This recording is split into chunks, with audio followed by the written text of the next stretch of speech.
With no hope left, we made a final signal. To a most dangerous species. Part 1. The stars were dying. Not the stars themselves, but everything that lived around them.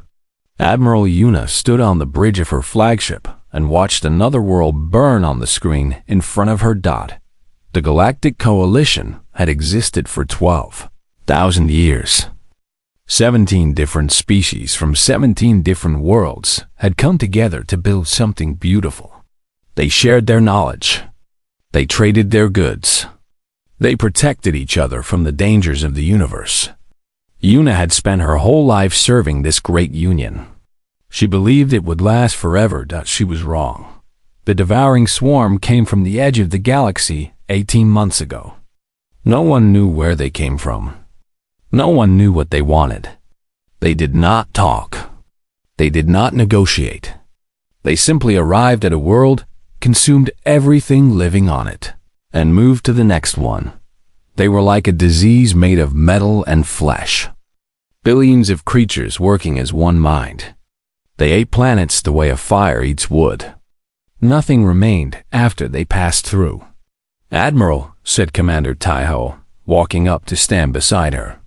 His blue scales looked pale under the bridge lights. "We have lost contact with the 7th Fleet. The 9th Fleet stopped responding an hour ago."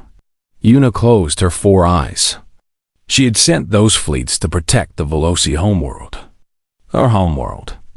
The place where she was born, where her family lived, where her people had built their civilization over millions of years. "And the planet?" she asked, though she already knew the answer. "Gone. The swarm consumed it in less than a day." Yuna felt something break inside her chest. Not just sadness. Something deeper. The death of hope itself. She opened her eyes and looked at the tactical display. Red dots covered the map like blood spreading across cloth. Each red dot was a swarm fleet. Each dark spot was a world that no longer existed. "How many ships do we have left?" she asked. 47 combat vessels. 200 transport ships carrying refugees. Taiho paused. Approximately 2 million survivors from 9 species. 2 million. The coalition had once numbered in the trillions. Trillions of lives across hundreds of worlds. Now only 2 million remained, floating in the darkness between stars, running from an enemy they could not defeat. "Set course for Sanctuary Station," Yuna ordered. "We will regroup there." Sanctuary Station was humanity's last secret. No, not humanity. Yuna corrected herself. Humanity was something else entirely, something the Coalition had locked away and tried to forget. Sanctuary Station was the Coalition's last secret. Built in the empty void between galaxies, it was meant to preserve knowledge against any disaster.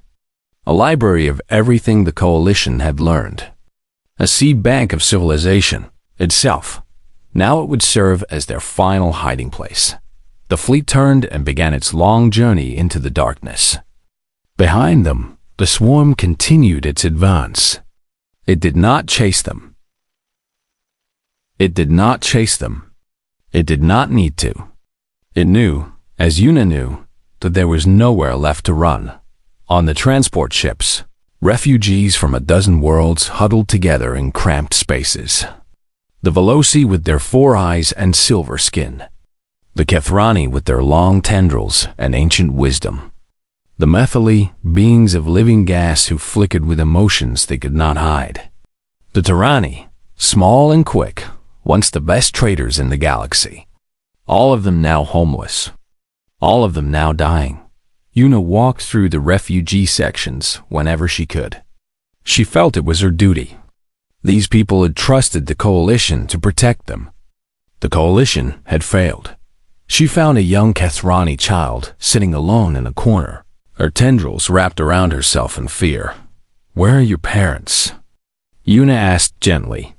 "They stayed behind," the child said, "to give us time to escape." Yuna sat down beside her. She did not know what to say. What could anyone say? The child's parents were dead. Her world, was gone. Her entire species might be extinct within months. "What is your name?" Yuna asked. "Bora. That is a beautiful name." Yuna reached out and touched the child's tendril with her own hand. "I cannot promise you that everything will be okay. I do not know if it will be, but I can promise you that I will fight for you until my last breath. Every person on this fleet will fight for you." The child looked up at her with large, wet eyes. "But the swarm cannot be stopped. Everyone says so. The mathematics show it." The mathematics, yes, the coalition loved mathematics. They calculated everything. Probability of victory, expected casualties, optimal strategies. And the mathematics said clearly that the swarm could not be defeated. The numbers did not lie, but Yuna remembered something. Something from the Forbidden's archives that she had glimpsed once, long ago, before she became an admiral. A species that the coalition had encountered and then hidden away. A species that did not believe in mathematics of defeat.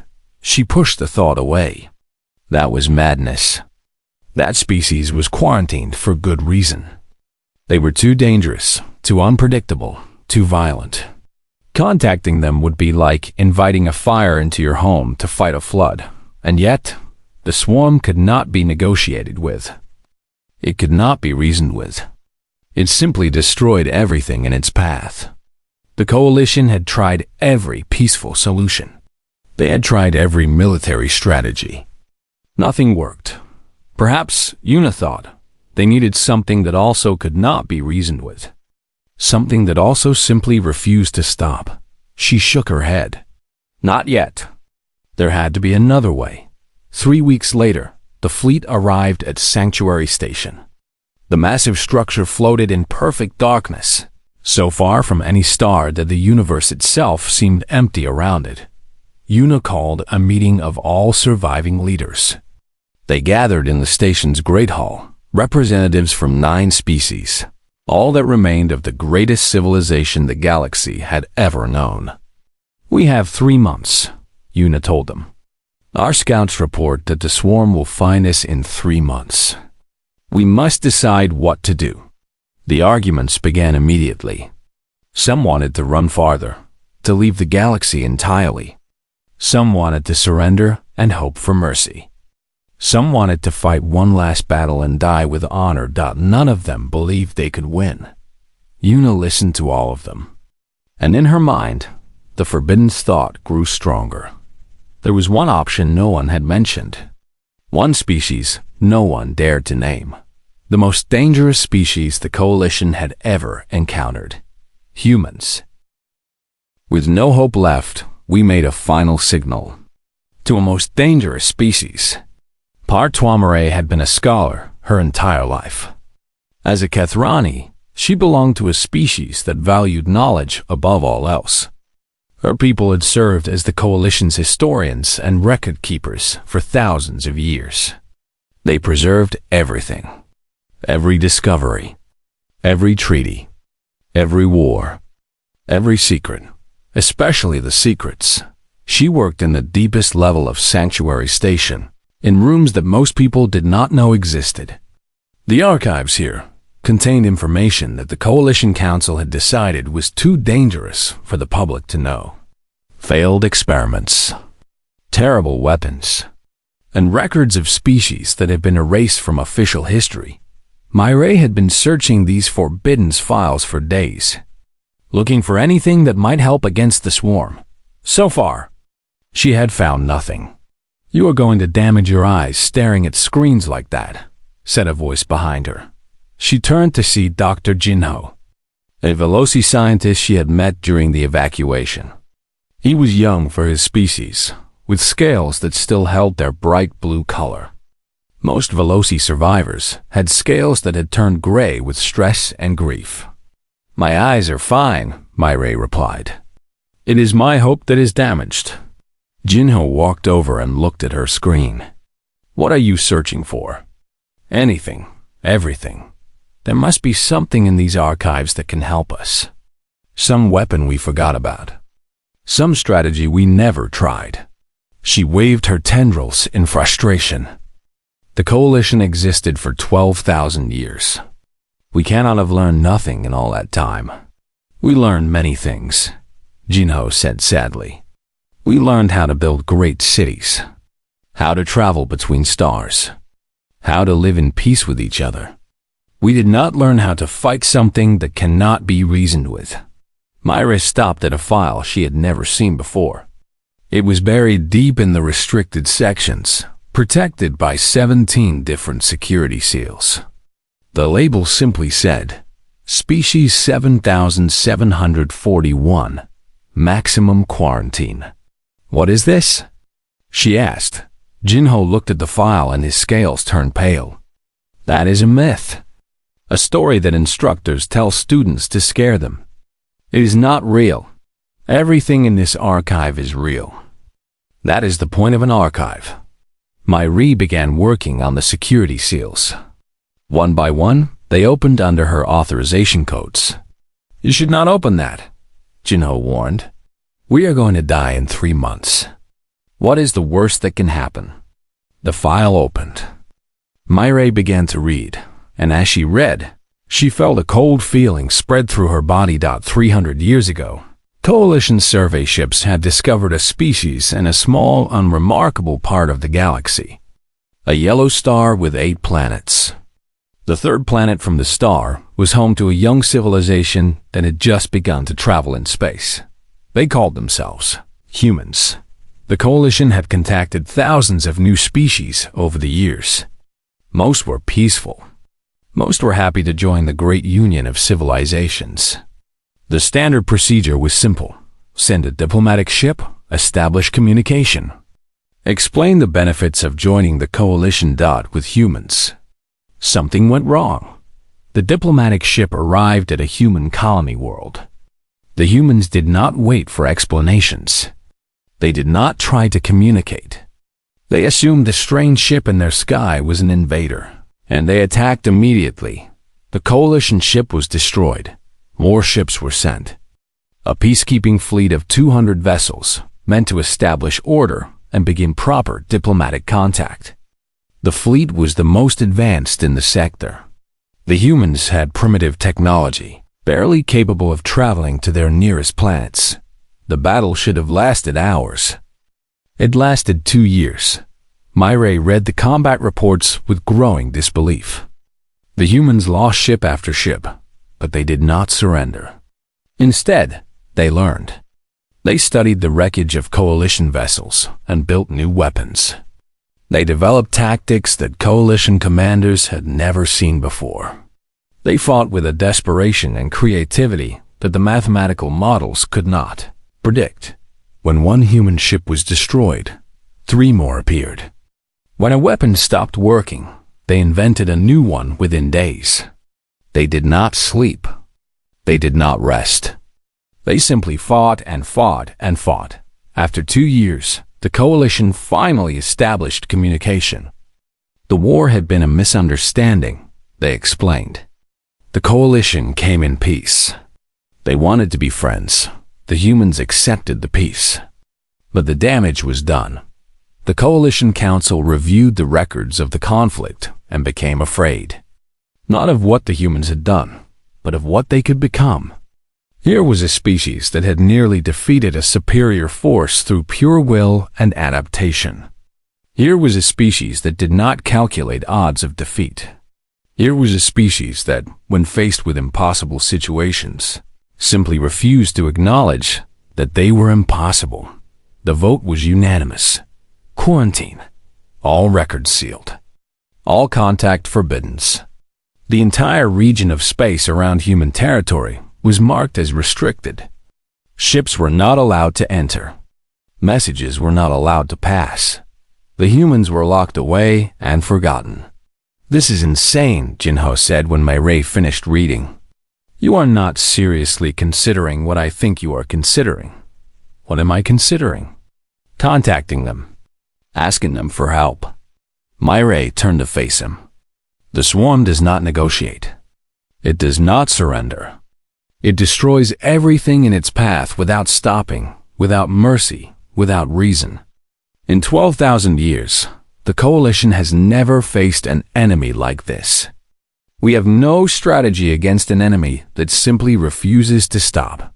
And you think humans do? I think humans are the only species we have ever encountered that fights the same way. The only species that, when faced with mathematics that say they cannot win, simply ignores the mathematics and keeps fighting anyway. Jinho was quiet for a long moment. The council quarantined them because they were too dangerous. If we contact them now, we might be inviting something worse than the swarm. Something worse? Myre laughed bitterly. What could be worse? Extinction?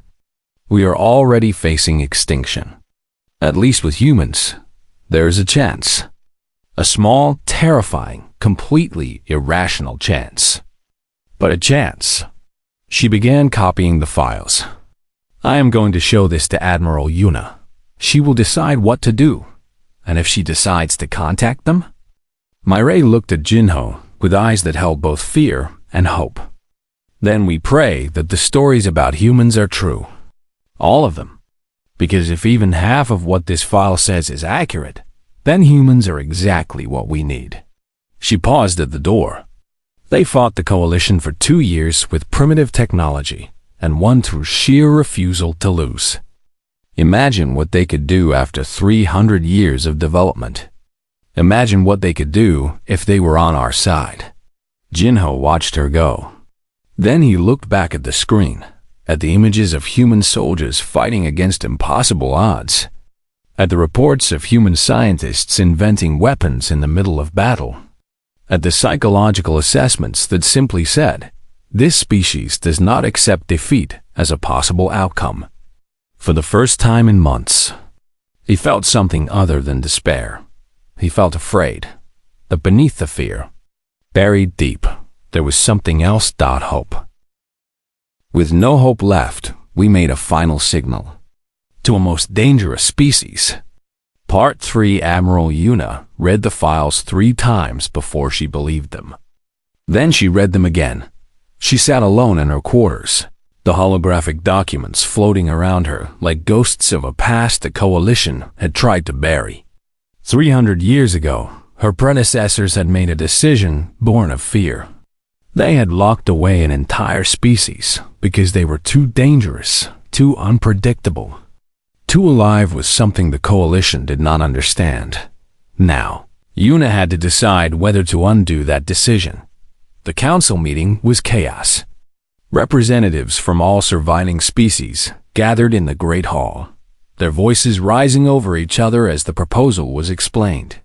Absolutely not, declared Representative Dohwan of the Methali. His gaseous form flickered with angry colors. We quarantined them for a reason. They are violent. They are unpredictable. They nearly destroyed a peacekeeping fleet with primitive technology. That was 300 years ago, Myre argued. They have had time to grow. To develop. Yes, exactly. Dohwan's colors turned darker. 300 years of development with no oversight. No contact. No influence from Coalition values. They could be anything by now. They could be worse than the swarm. Nothing is worse than the swarm, said Yuna quietly. The room went silent. Everyone looked at her. I have listened to every argument, Yuna continued. I have considered every option. Running will not save us. The universe is only so big, and the swarm is patient. Fighting with our current forces will not save us. We have tried. The mathematics are clear. Then what do you propose?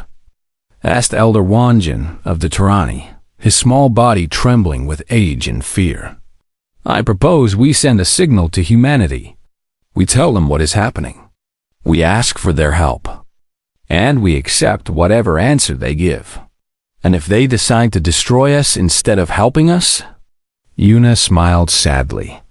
Then we die a few months early. We were going to die anyway. At least this way, there is a chance. The vote was close. 7 species in favor. 2 against. The Methali and the Guarani believed that contacting humans was madness. that it would bring disaster upon them all. They were overruled. That night, Communications Officer Soman began preparing the signal. She was young, one of the few Veloci who had been born on a ship rather than a planet. She had never known a stable home. Perhaps that was why she volunteered for this duty. She had nothing left to lose. How do we even talk to them? She asked Mireille, who had come to help. We have not had contact in 300 years.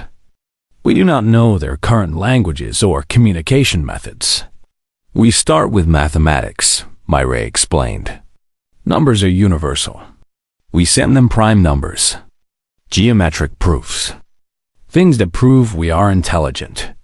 Then we attach our message in every human language the archives contain. The archives have human languages? The archives have everything. That is the Kathrani way. Soman worked through the night, building the signal piece by piece. When it was finished, she showed it to Admiral Una for approval. The message was simple. We are the Galactic Coalition. 300 years ago, we made contact with your species. We were afraid of what you were, and we chose to isolate you rather than understand you. This was wrong. We know that now. Today, we face extinction. An enemy called the Devouring Swarm is destroying everything in its path. We have fought them. We have lost. Our worlds are gone. Our people are dying. We have nowhere left to run. We are asking for your help.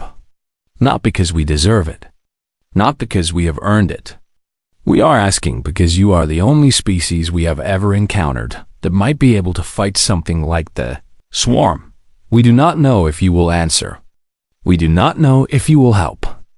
We only know that we had to try. Whatever you decide, we understand. We accept responsibility for the past. We accept whatever judgment you bring. Please. We are out of options. We are out of time. Help us. Una added her own signature at the end, along with the coordinates of Sanctuary Station. Send it, she ordered. The signal traveled outward at the speed of light, carrying the last hope of a dying civilization. Then they waited. Days passed. Nothing happened. The swarm continued its advance. Scouts reported that enemy fleets were now 2 systems away from Sanctuary Station. They had less time than they thought. Soman stayed at her station constantly, monitoring every frequency, listening for any response. Her eyes grew tired. Her body grew weak. But she refused to leave. They are not going to answer, Dohwan said on the 5th day. They either cannot receive the signal or they do not care. We have wasted our final weeks on a fantasy. Soman was about to agree when her console began to light up. At first, she thought it was an error. The incoming signal count was impossible. But as she watched, the numbers kept climbing. Hundreds of signals. Then thousands. Then tens of thousands. Admiral, she shouted. Admiral, come quickly. Una ran to the communications center, followed by every leader who could fit in the room. They stared at the screens in disbelief. What is happening? Una asked. They are responding, Soman whispered. All of them. From everywhere. From across their entire region of space. The messages flooded in. Some were in Coalition Standard Language. Some were in human languages. Some were just coordinates and numbers. But they all said the same thing in different ways. We received your message. We are coming. Hold your position. Help is on the way. You ask for us. We answer. And one message repeated over and over from thousands of different sources. We are coming. Do not give up. We are coming. Dr. Jinho stared at the tactical data as it updated. 300 years of quarantine had not kept humanity contained. They had spread across an entire arm of the galaxy. Their ships numbered in the millions. Their technology had advanced far beyond what the Coalition had predicted, and they were mobilizing. All of them. Every ship that could fly was launching. Every soldier that could fight was preparing. An entire species was going to war. Soman began to cry. She did not know if she was happy or terrified. Probably both. Admiral Yuna watched the data scroll across her screen. She thought about all the leaders who had voted to quarantine humanity 300 years ago. They had been afraid that someday humans might become a threat to the coalition. They were right to be afraid, but they had been wrong about who the threat would be aimed at. How long until they arrive? She asked. Their closest fleets. 1 week, maybe less. Admiral, their ships are moving faster than should be physically possible. Yuna allowed herself to smile for the first time in months. The most dangerous species in the galaxy was coming to help them. God help the swarm. With no hope left, we made a final signal. To a most dangerous species. Part 4, the first human ships arrived in 6 days. They came out of faster-than-light travel like thunder breaking through silence. Their vessels appearing in flashes of blue light around Sanctuary Station. Admiral Yuna had prepared herself for many things. She had studied the old files. She had read the combat reports from 300 years ago. She had expected warships bristling with weapons, crewed by the violent, aggressive species that the coalition had feared so much. What she saw was different. The human ships were elegant. Smooth lines. Efficient designs. They moved through space like dancers, perfectly coordinated despite there being thousands of them.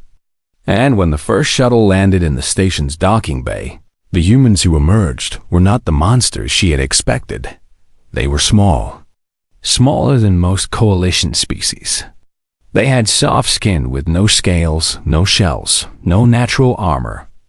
2 eyes instead of 4. No tendrils, no claws. No obvious weapons built into their bodies. They looked fragile. Fleet Admiral Park Soo-hyun led the delegation. She was a woman with gray hair and calm eyes, wearing a simple uniform with no decorations except for a small pin on her chest. She walked into the meeting room with confidence, but without aggression, and when she spoke, her voice was quiet and steady. Admiral Yuna, she said, thank you for reaching out to us. Yuna stood to meet her. Thank you for responding. We were not sure you would. You asked for help. How could we not come? Soo-hyun looked around the room at the representatives of 9 different species. I understand there is some concern about our presence here. I want to address that directly. She paused. 300 years ago, your coalition made a mistake. So did we. First contact went badly, because both sides were afraid, and fear makes everyone stupid. You locked us away. We spent 3 centuries angry about it. The room was very quiet. But then, we received your signal. We read your message. We learned what you were facing. And we realized something important. Soo-hyun's eyes moved across the room, meeting each alien gaze in turn. We could hold on to our anger and watch you die. Or we could let it go and do what needed to be done. And you chose to help, said Elder Wanjin. Why? Because that is who we are. Or who we try to be. Soo-hyun smiled slightly. Humans are complicated. We can be violent, yes. We have fought each other for our entire history. But we can also be kind. We can forgive. We can choose to help people who have hurt us, because helping them is the right thing to do. Representative Do-won flickered with uncertain colors. The report said your species does not surrender. That you fight to the last individual, even when the mathematics show defeat is certain. This is true? It is true. But you misunderstand what that means. Soo-hyun walked to the window and looked out at the stars. You think it means we are violent by nature. That we cannot stop fighting. That we are dangerous because we do not know when to give up. She turned back to face them. We are dangerous because we believe things can always get better. Even when the numbers say otherwise. Even while logic says to quit. Humans have a word for it. We call it hope. And hope, when it refuses to die, can move mountains. Dr. Jinho stepped forward. Your fleet has millions of ships. Your technology has advanced far beyond our projections. How did you develop so quickly? We had 300 years with no one to talk to except ourselves. 300 years to argue and fight and make up and argue again. 300 years to develop technology because we were bored, or curious, or scared, or ambitious. Su-Yun shrugged. Humans do not do well with nothing to do. We build things. We explore things. We push ourselves because standing still feels like dying. Admiral Yuna showed her the tactical data on the swarm. This is what we face. They do not communicate. They do not negotiate. They simply consume everything in their path. We have thrown our entire military against them and barely slowed them down. Su-Yun studied the data for a long time. Her expression did not change. If she was afraid, she did not show it. Your problem, she said finally, is that you fought them like you fight each other. With rules. With strategies. With predictable patterns. She looked at Yuna. The swarm adapts to patterns. But can it adapt to chaos? What do you mean? Human military doctrine is based on one principle. Never do what your enemy expects. We do not have one strategy. We have thousands. Each commander in our fleet has authority to make decisions in the moment, to try new things, to fail and learn and try again. We are not an army. We are millions of individuals who happen to be moving in the same direction. Myray spoke up. That sounds like a recipe for disaster. It is sometimes, but it is also a recipe for miracles. Su-Yun pulled up a holographic display. Your coalition commanders calculated the probability of defeating the swarm. What did they find? Less than 1% chance of victory, Yuna admitted. Humans have survived situations with worse odds. We survived ice ages that killed most life on our planet. We survived diseases that killed half our population. We survived weapons capable of destroying our entire civilization. Not because we were stronger or smarter than the things trying to kill us, but because some human, somewhere, always refused to accept that the situation was hopeless. She met Yuna's eyes. The mathematics say you cannot win. The mathematics are probably right. But humans do not believe in mathematics of defeat. We believe in fighting until the last breath and then fighting some more. And sometimes, just sometimes, the universe rewards that kind of stubborn stupidity. Alarms began sounding throughout the station. The swarm had been detected entering the system. Su-Yun turned toward the door. Time to show you what that looks like in practice. She stopped and looked back at the assembled coalition leaders. I cannot promise you victory. No one can promise that. But I can promise you that every human in this fleet will fight until they cannot fight anymore. And when they fall, others will take their place. We will not stop. We will not surrender. We will not give up, even when giving up makes sense. Her voice hardened. The swarm has never faced an enemy like humanity. They are about to learn what it means to fight a species that does not know how to quit. She walked out to prepare for battle. Admiral Yuna looked at the other leaders. She saw fear in their eyes. But she also saw something else. Something that had been missing for months. Hope. The most irrational, stubborn, dangerous emotion in the universe.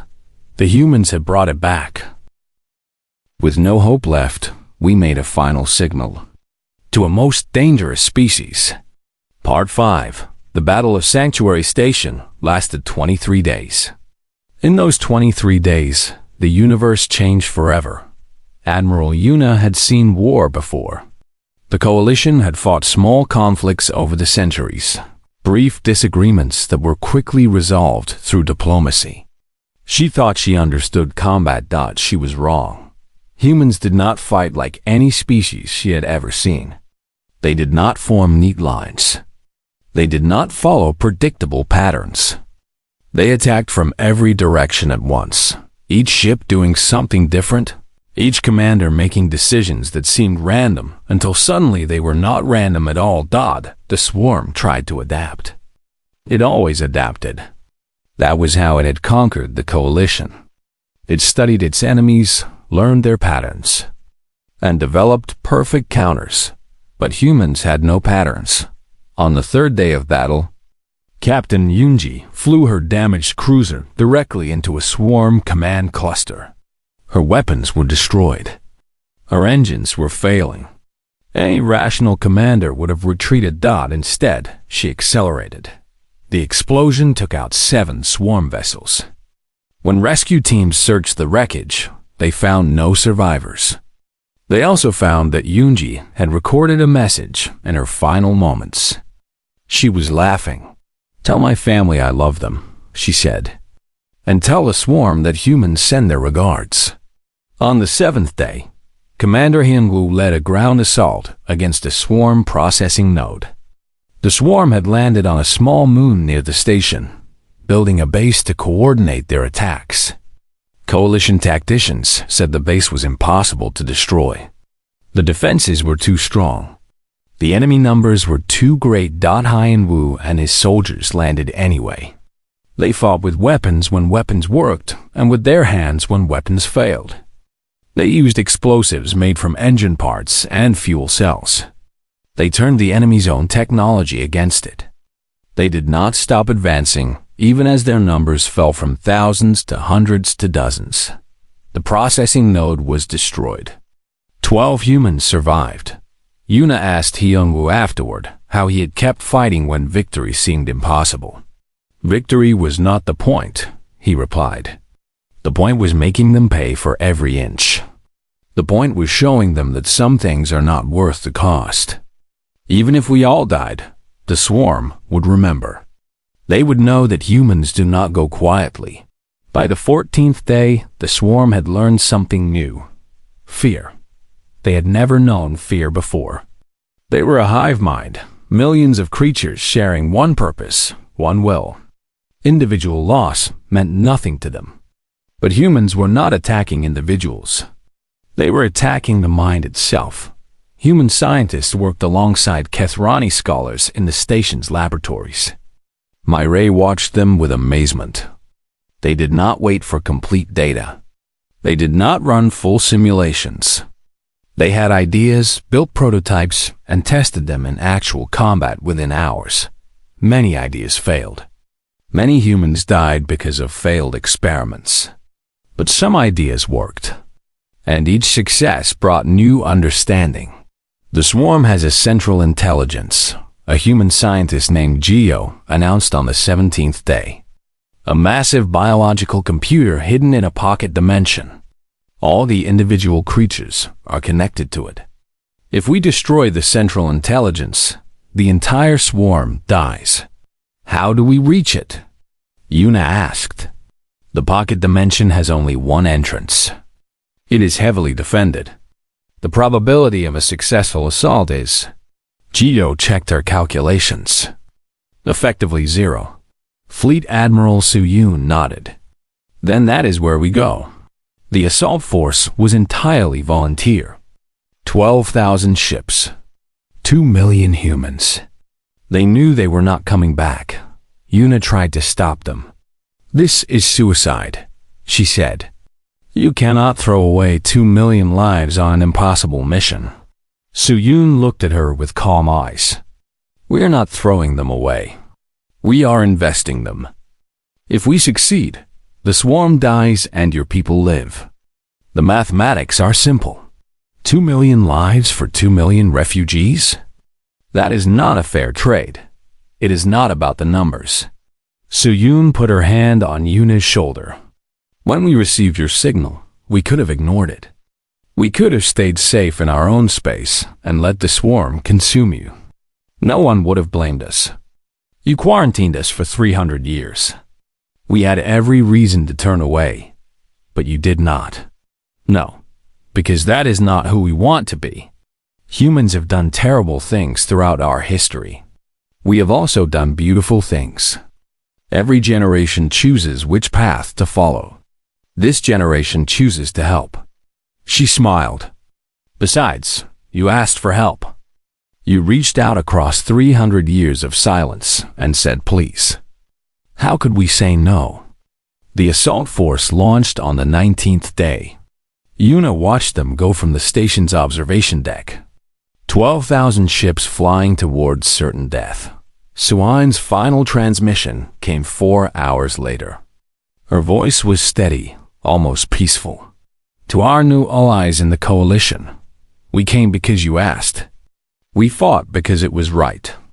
Remember us not as the dangerous species you feared, but as what we always tried to be. Good neighbors. Good friends. Take care of each other. Build something worthy of all we have lost together." To the swarm. "You should have left this galaxy alone." The transmission ended. 7 hours later, the pocket dimension collapsed. The swarm, across all known space, went silent. The war was over. Yuna stood before the memorial wall on Sanctuary Station. It contained 2,847,000 names. Every human who had died in the battle. Every human who had volunteered to save a civilization that had rejected them 300 years ago. Myre joined her. The Kathrani scholar looked older now, worn by the weight of everything she had witnessed. "We were so wrong about them," Myre said. "Were we? They were dangerous. They were unpredictable. They were everything we feared." Yuna touched the wall gently. "We just did not understand what that meant." "What does it mean?" "It means they were dangerous to their enemies, unpredictable to those who wished them harm. They were exactly what we needed them to be. We were just too afraid to see it." The coalition began rebuilding. Humans took their place among the member species, not as conquerors, but as partners. They helped design new ships, new technologies, new ways of living together. They were strange and loud and stubborn and sometimes difficult. They were also the best friends the coalition had ever had. A year after the battle, a young Kathrani child named Bora visited the memorial. She was the girl Yuna had comforted on the refugee ship, the one whose parents had stayed behind to fight. She stood before the wall of names and placed a small flower beneath it.